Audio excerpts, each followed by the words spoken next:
Perkembangan topan Jangmi diperkirakan akan melewati poros punggung bukit tepat di selatan Okinawa sekitar pukul 1, pukul 6 UTC. Kemudian mulai bergerak semakin cepat ke arah timur laut selama 4 hari berikutnya.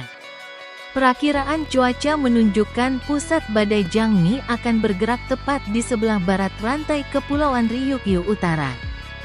Kemudian berbelok ke timur laut di selatan Kyushu dan tetap berada di lepas pantai Shikoku dan Honshu selama periode perakiraan. Meskipun diperkirakan akan mendekati semenanjung Boso Selatan dalam waktu sekitar 4 hari. Sedikit perlambatan diperkirakan terjadi menjelang akhir periode perakiraan karena punggung subtropis melemah dan bergeser ke arah barat daya, sehingga mengurangi gradien pengarah. Mengenai intensitas, sistem tersebut mengalami konsolidasi secara bertahap, dengan penurunan RMW yang stabil diamati selama 10 jam terakhir. Namun, sistem tersebut mempertahankan asimetri multivortex, yang akan menghambat konsolidasi cepat inti bagian dalam. Sebagian besar model mesoscale menunjukkan konsolidasi inti dalam 24 hingga 36 jam ke depan, namun, pada jangka waktu ini, sistem akan bertransisi melewati gradien termal samudra yang tajam, sehingga dengan cepat mengurangi dukungan termodinamika yang diperlukan untuk intensifikasi yang cepat.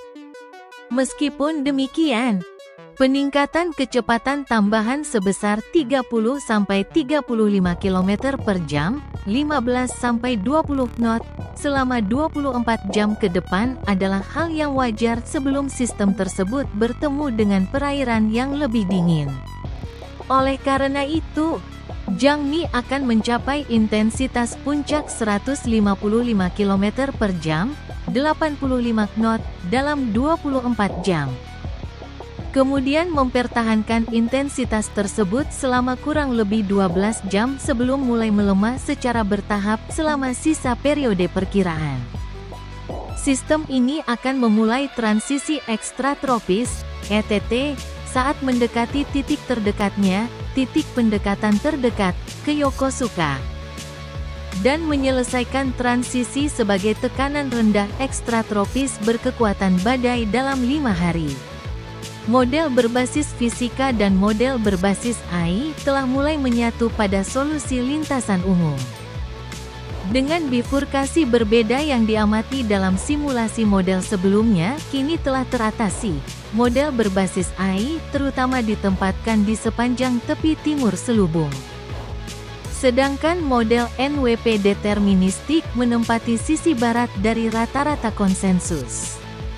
Melalui titik pendekatan terdekat ke Okinawa, dalam 2 hari, penyebaran melintang telah berkurang menjadi hanya 130 km antara rata-rata ansambel GFS dan UKMET di sisi barat, dan EKAIFS dan GDMFNV3 di sisi timur, dengan penyebaran memanjang yang minimal.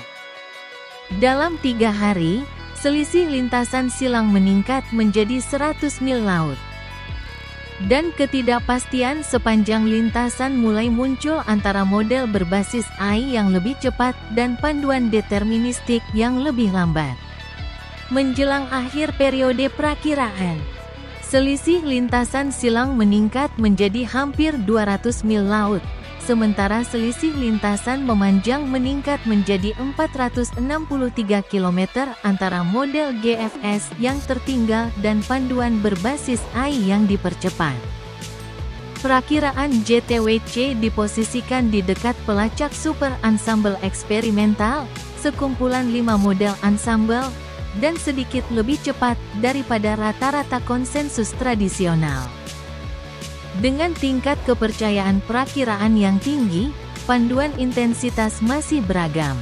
Model mesoscale, HWLF, HVS-A, COTC, CTCX, menunjukkan intensifikasi tambahan minimal. Mencapai puncaknya antara 130-150 km per jam, 70-80 knot. Panduan DCI SHIPS mencapai puncaknya pada 155 km per jam, 85 knot, sesuai dengan model GDM-F NV3. Selain itu, beberapa alat bantu intensifikasi cepat, RI, terus terpicu, tetapi lingkungan termodinamika dan struktural tidak mendukung kondisi RI. Sangat tidak mungkin sistem tersebut memiliki kemampuan untuk mencapai kecepatan 205–220 km per jam, 110–120 knot, dalam 36 jam ke depan, seperti yang ditunjukkan oleh panduan RI. Perakiraan JTWC ditempatkan 5 knot lebih tinggi dari rata-rata konsensus selama periode perakiraan, dengan tingkat kepercayaan sedang. Peringatan nomor 13. Informasi disediakan oleh Pusat Peringatan Topan Gabungan, Joint Typhoon Warning Center, JTWC.